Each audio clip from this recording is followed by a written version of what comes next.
নমস্কার বন্ধুরা, আরএস গল্পকথায় আপনাদের সবাইকে স্বাগত। আশা করি আপনারা সবাই সুস্থ আছেন। বন্ধুরা, আজ আপনারা শুনবেন শ্রী প্রভাত কুমার মুখোপাধ্যায়ের লেখা একটি গল্প, ভূত না চোর।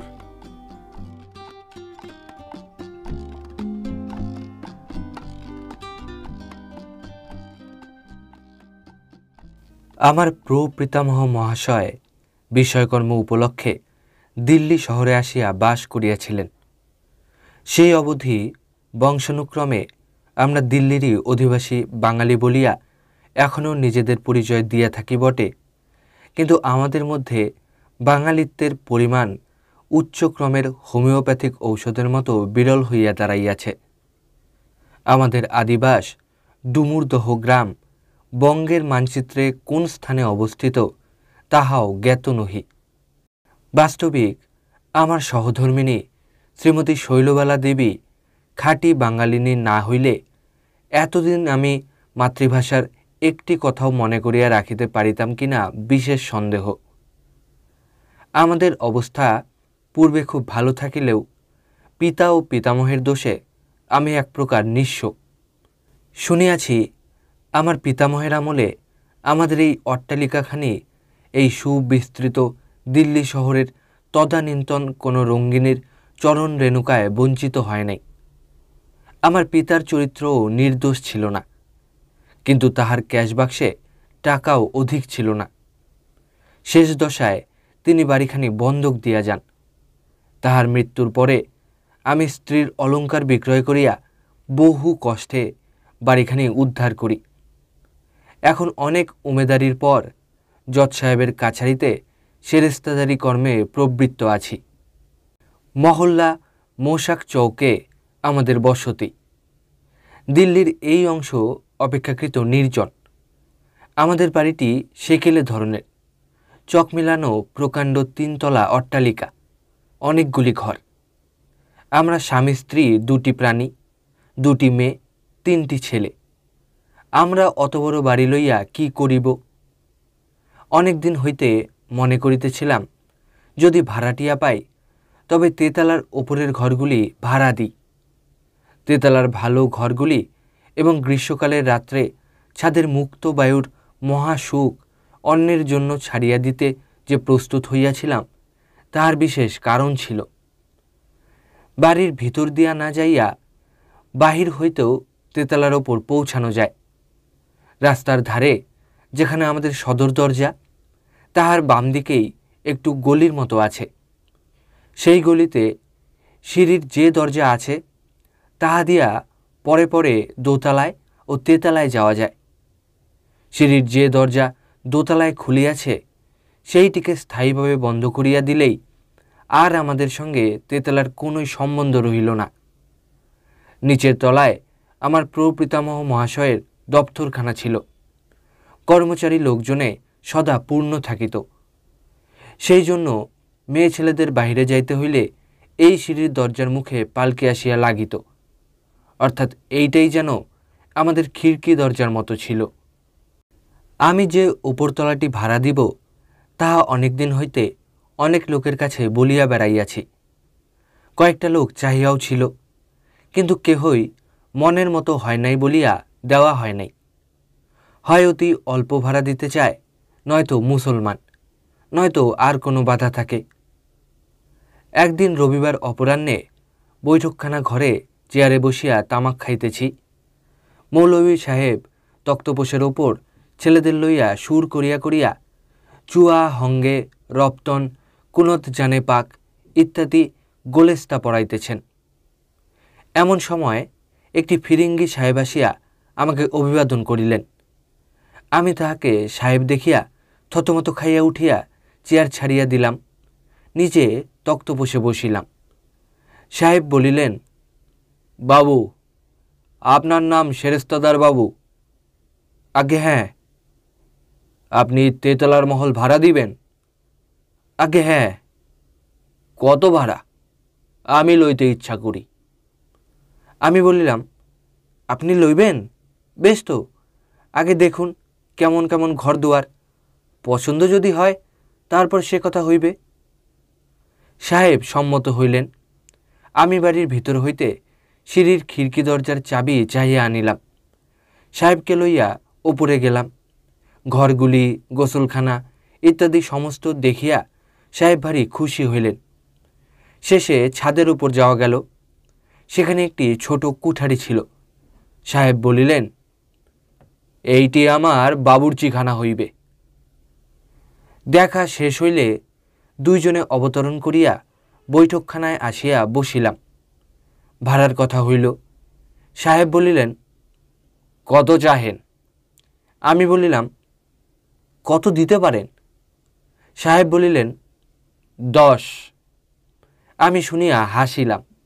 মৌলভী সাহেব তার সেই সুদীর্ঘ দাড়ি দোলাইয়া হা হা হা হা করিয়া সপ্তমে এমন হাসিলেন যে সম্মুখে রাজপথচারী 2-4 জন লোক ঘরের মধ্যে সৎসুখ দৃষ্টিপাত করিয়া চলিয়া গেল। মৌলভী সাহেব যাহা বলিলেন তার ভাবার্থ এই, এমন ইন্দ্রালয়, ইয়ার ভাড়া 10 টাকা।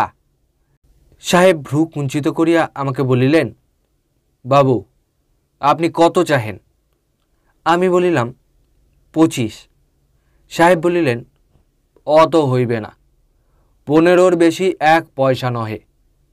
আমি বলিলাম, সাহেব, আপনি বিবেচনা করুন, তেতলার উপর, ভেন্টিলেটেড ঘর, অমন ছাদ ইত্যাদি। সাহেব কিছুক্ষণ চুপ করিয়া রহিলেন। পরে আমার মুখের পানে কাতর দৃষ্টিতে চাহিয়া বলিলেন, বাবু, আপনি আমির লোক, আমি বড় গরিব। আমার প্রতি দয়া করিয়া যদি অল্প ভাড়ায় দেন তো ঈশ্বর আপনার মঙ্গল করিবেন। সাহেবের করুণ কাতরোক্তিতে আমার হৃদয় গলিয়া গেল। হোক না কালো ফিরিঙ্গি সাহেব, হ্যাটকোট ধারিত বটে।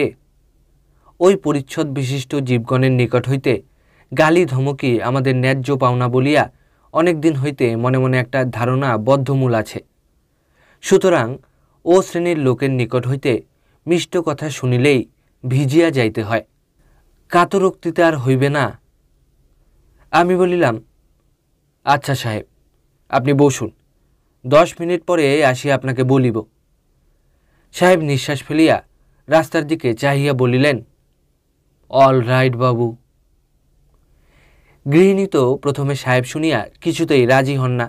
বলিলেন, সাহেবকে ভাড়া দিব যদি, তবে মুসলমানেরা কি দোষ করিয়াছিল? কে জানে বাবু, তোমার কেমন প্রবৃত্তি। আমি তাহাকে বিশেষ করিয়া বুঝাইলাম, সাহেবরা মুসলমান নহে, উহারা অন্য জাতি, খুব পরিষ্কার পরিচ্ছন্ন ইত্যাদি। গৃহিণী বলিলেন, সেই তো মাংস রাঁধিবে, পেঁয়াজ রাঁধিবে, গন্ধে বাড়ি ছাড়িয়া পলাইতে হইবে। আমি বলিলাম, সে ভয় নাই, সাহেবের রসুই ঘর ছাদের উপর হইবে, এখানে দুর্গন্ধ আসিবে না। শুনিয়া গৃহিণী আশ্বস্ত হইলেন এবং মত করিলেন। ভাড়ার কথায় তাহার কোনো বক্তব্য ছিল না। অর্থনীতি সম্বন্ধে তার সেরেস্তাদার স্বামী তাহার অপেক্ষা অনেক বেশি চতুর, ইহাই তাহার চিরদিন বিশ্বাস।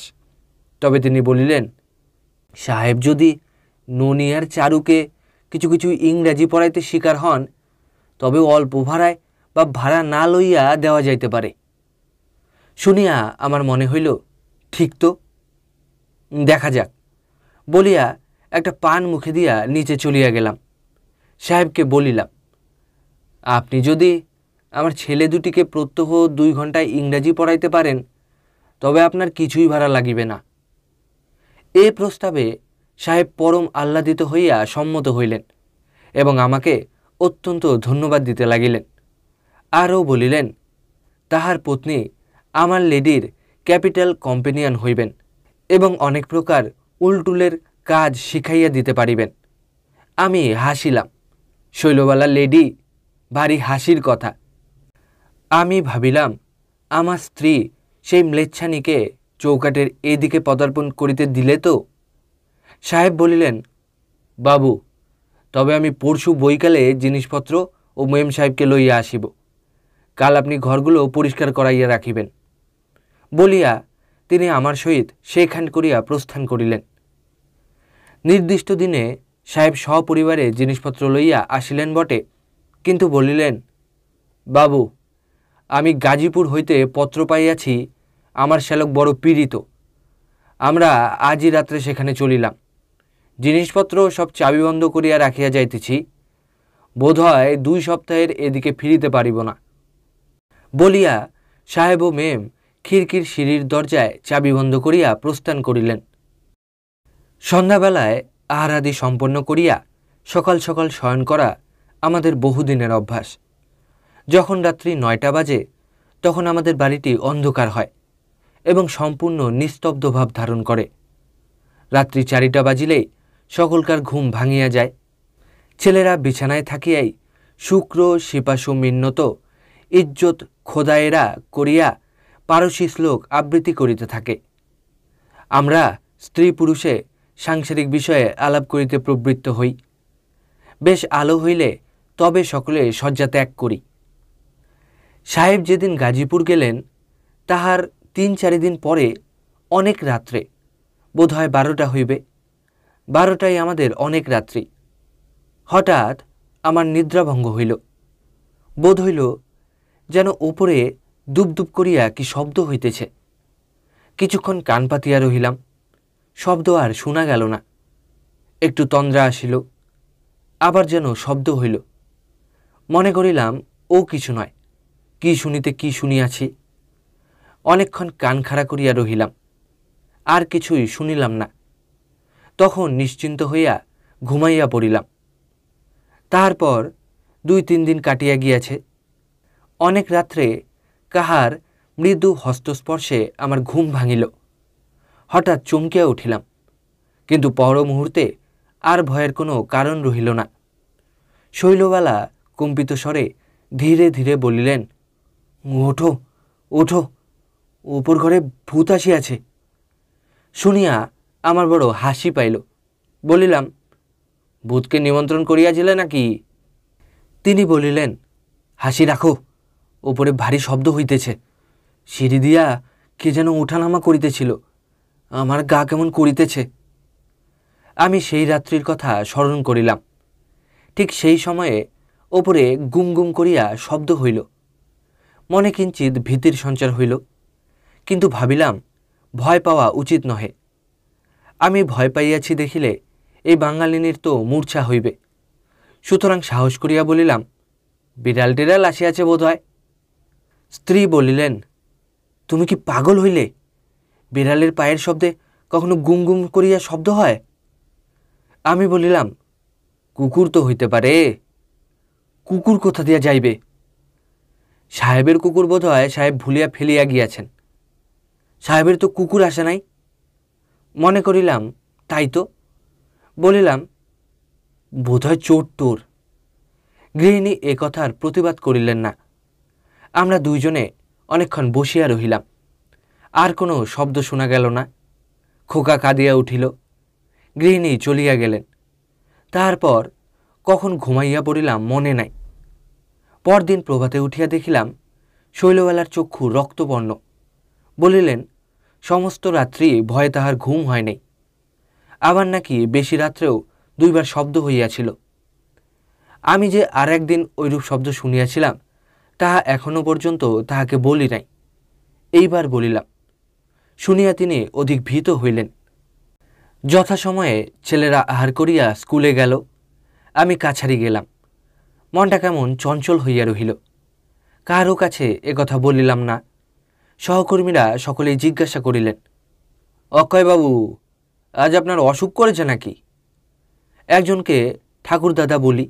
তিনি ঠাট্টা করিয়া বলিলেন, কাল রাত্রে নাতবউ ঘর থেকে তাড়িয়ে দিয়েছিলেন বুঝি, ইত্যাদি।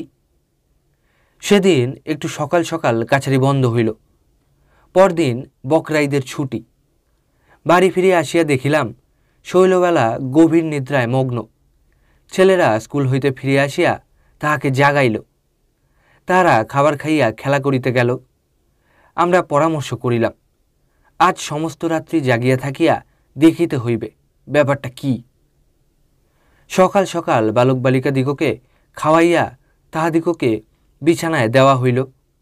আমি ভালো আহার করিতে পারিলাম না। মনের মধ্যে একটা উৎকণ্ঠা অমন করিয়া জাতিয়া বসিয়া থাকিলে কি খাওয়া যায়? আর শৈলবালা তিনি তো নামমাত্র আসনে বসিলেন। 2টা বাতি ঠিক করিয়া রাখিলাম, দিয়াশলাই রাখিলাম। গৃহিণীকে বলিলাম, চলো আমরা ও ঘরে গিয়ে কিছু পড়ি টড়ি গে। আলোক সম্মুখে রাখিয়া গৃহিণী একখানি বাংলা বহি লইয়া পড়িতে লাগিলেন। আমি তামাক খাইতে খাইতে শুনিতে লাগিলাম, কিন্তু আমার মন তখন উদ্ভ্রান্ত। কতক শুনি, আবার গল্পের সূত্র হারাইয়া ফেলি। এই রকম করিয়া রাত্রি 10টা বাজিল। তখন আস্তে আস্তে হুট হুট করিয়া শব্দ আরম্ভ হইল।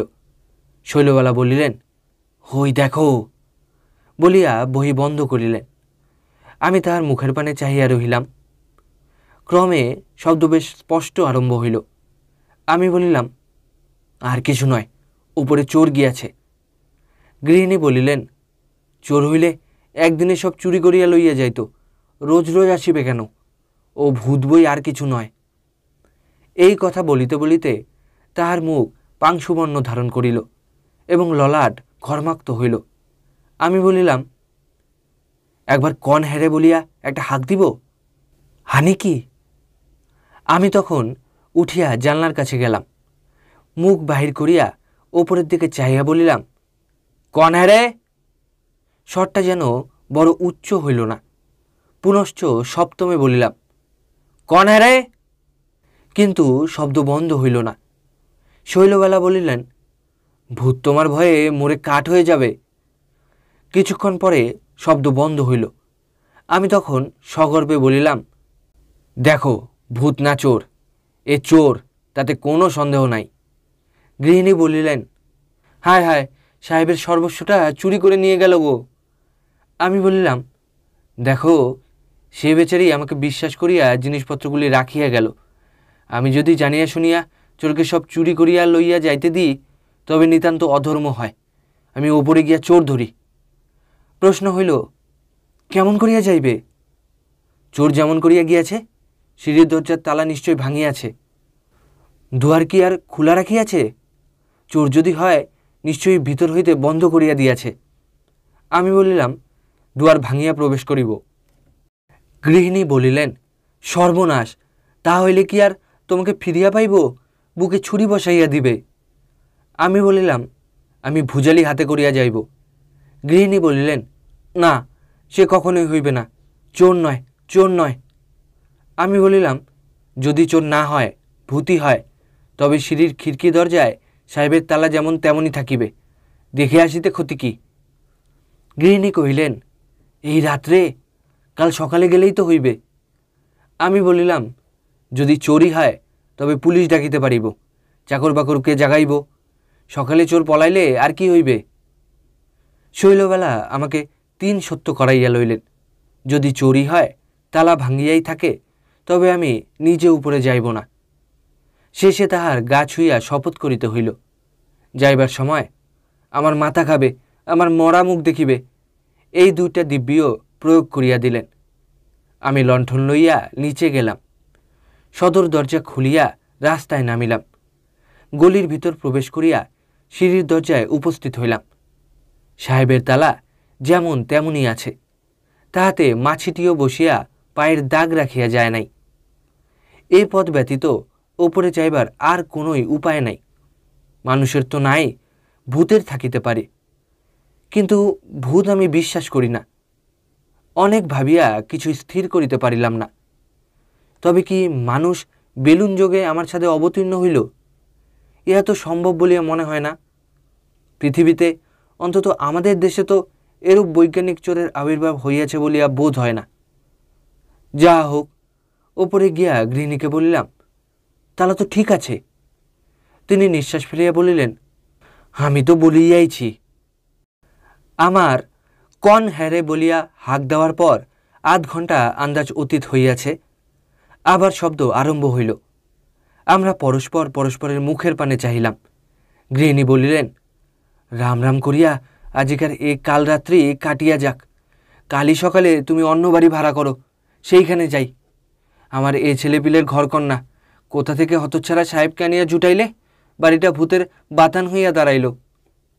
আমি তো নীরব। ভূত ভূত না বলিয়া আর কি বলিব? যেন ওপরে এঘর ওঘর করিয়া বেড়াইতে লাগিল। তারপর যেন মনে হইল দুইটা ভূত, একটা এ ঘরের ওপর, একটা ও ঘরের ওপর। আমার স্ত্রীও ইহা লক্ষ্য করিলেন, বলিলেন, ওই দেখো, একটা ছিল, দুটো ভূত হলো। সে হতভাগা মিনছে কখনোই সাহেব নয়, কোনো জাদুঘর সাহেবের বেশ ধরে এসেছে। সেই কালো কালো বাক্সগুলো করে ভূত ভরে এনেছিল, তা কে জানতো। মা গো মা, কি সর্বনাশ হলো বলিয়া তিনি চক্ষে অঞ্চল দিয়া কাঁদিতে আরম্ভ করিয়া দিলেন। আমি তো মহা বিপদে পড়িলাম। কি বলিয়া স্ত্রীকে সান্ত্বনা করি, কি বলিয়া ভয় ভাঙিয়া দিই। ঘড়ি দেখিলাম, তখনও 12টা বাজিতে কয় মিনিট বাকি। শৈলবালা রাম নাম জপ করিতে করিতে মেঝের ওপর বসিয়া পড়িলেন। আমি তখন জানালার কাছে দাঁড়াইয়া, পূর্বে বলিয়াছি আমাদের বাড়িটি চক মিলানো। যে বারান্দায় ওপরে যাইবার সিঁড়ি দরজা আছে, সেই বারান্দার ঠিক বিপরীত দিকের বারান্দায় আমার শয়ন ঘর। আমি জানালা দিয়া ওদিকের বারান্দা সমস্তই দেখিতে পাইতেছিলাম। যখন ঢং ঢং করিয়া 12টা বাজিতে আরম্ভ করিল, তখন দেখিলাম সিঁড়ির সেই দরজাটি আস্তে আস্তে খুলিয়া গেল। জ্যোৎস্না রাত্রি, কিন্তু সে সময়টা একটু মেঘ থাকাতে আলোক অল্প ছিল। সেই সামান্য আলোকে দেখিলাম শ্বেত বস্ত্রাবৃত মনুষ্য মূর্তির মতো কি একটা সিঁড়ি হইতে বাহির হইয়া বারান্দা দিয়া ওদিকে চলিয়া গেল। 2-3 মিনিট পরে আবার সেটা ফিরিয়া আসিয়া সিঁড়ির দরজা অতি সন্তর্পণে বন্ধ করিয়া দিল। আমি শৈলবালাকে এ কথা বলা যুক্তিযুক্ত মনে করিলাম না। কয়েক মিনিট অতিবাহিত হইলে পুনরায় দুয়ার খুলিয়া সেই শুভ্র বস্ত্রাবৃত মূর্তি বাহির হইল। এই সময়ে আমার স্ত্রী আসিয়া আমার পশ্চাতে দাঁড়াইয়াছিলেন। তিনিও তাহা দেখিতে পাইলেন, বলিলেন, ও কি?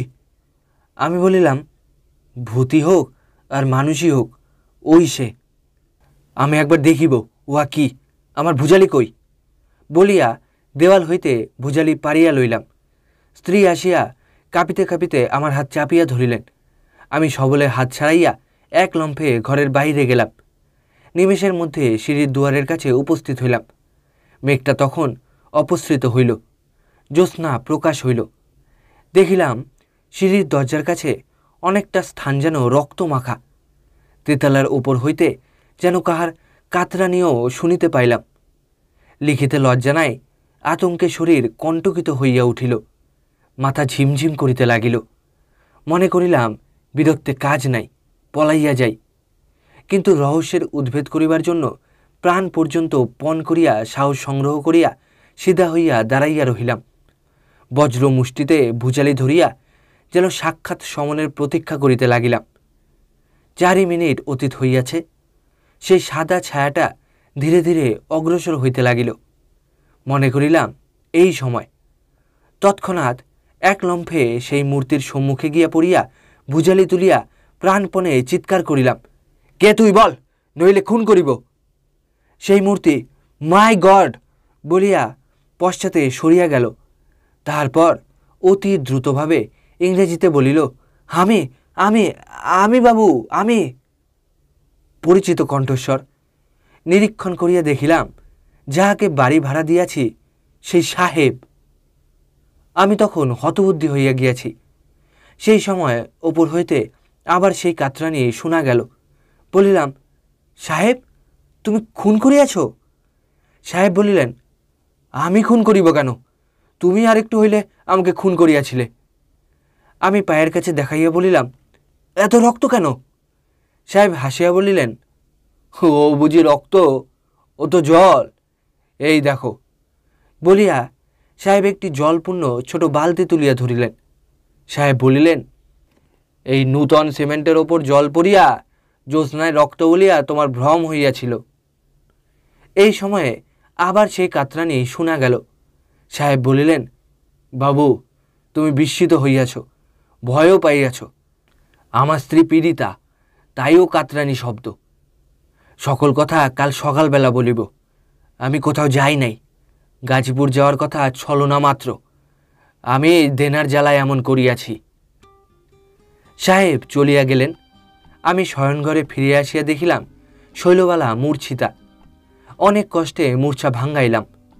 সমস্ত রাত্রি সেবা করিয়া তবে তাহাকে সুস্থ করি।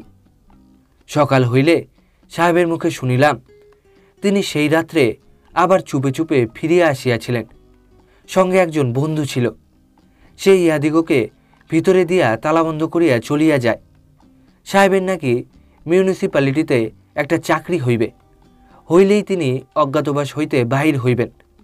পাছে আমরা জানিতে পারি এই ভয়ে তারা দিনের বেলায় চুপ করিয়া বিছানায় পড়িয়া থাকিতেন। অনেক রাত্রি হইলে রান্না খাওয়া করিয়া লইতেন। আমাদের রান্নাঘরের পাশে যে চৌবাচ্চা আছে তাহা হইতে জল লইয়া যাইতেন। শৈলবালা তো এ কথা শুনিয়া মহা খাপ্পা হইলেন, বলিলেন, না জানিয়া সাহেবের ছোঁয়া জল খাইয়া আমাদের সপরিবারের জাতি গিয়াছে। যাহা হোক, আগামীবারের অর্ধদয়ের যোগের সময় তাহাকে এলাহাবাদে লইয়া গিয়া গঙ্গা স্নান করাইয়া আনিব, এরূপ আশা দিয়া ঠান্ডা রাখিয়াছি। ভাগ্যে আমার স্ত্রী জ্যোতিষ জানেন না, এই সেদিন অর্ধদয় যোগ হইয়া গিয়াছে। আপাতত 10-12 বৎসরের মধ্যে আর তাহা ঘটিবার সম্ভাবনা নাই।